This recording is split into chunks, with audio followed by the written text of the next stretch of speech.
मित्रांनो, सतत 4 दिवस पाऊस पडून गेलेला आहे आणि पावसामध्ये ही आंबाड्याची फांदी मोडून पडलेली आहे. बघू शकता, छोटे छोटे आंबाडे लागले आहेत. आणि या आंबाड्यांचा वापर आपण खारामध्ये घालून करू शकतो, किंवा त्या आंबाड्यांचे मोठे झाल्यावर पिकलेल्या आंबाड्यांचे रायतं करतात.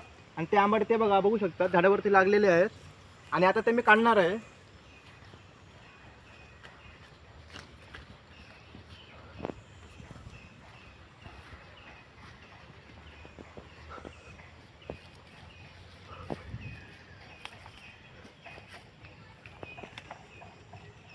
बघू शकता मित्रांनो, अशा प्रकारे आंबाडे असतात. हे एवढे एवढे एवढे मोठे होतात आणि हे पिकल्यावरती आंबाड्यांचे रायतं करतात. सेम आंब्यासारखं रायतं होतं.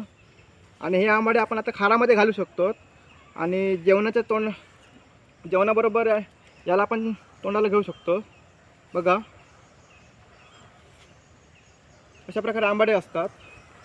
आणि मित्रांनो, या छोट्या आंबाड्यांचा वापर आपण अळवामध्ये सुद्धा करू शकतो. आता अळू आलेले आहे, त्याचा व्हिडिओ पण नंतर तुम्हाला ब्लॉगमध्ये दिसेल, बघू शकतात. आणि मित्रांनो, आता हे मी तुम्हाला खाऊन दाखवणार आहे. हे खायला अतिशय आंबट असतात, हे बघा. आणि मीठ मसाला लावून याला आपण खाऊ शकतो. आणि मित्रांनो, तुम्हाला जर व्हिडिओ आवडला असेल तर लाईक, शेअर आणि सबस्क्राईब करा.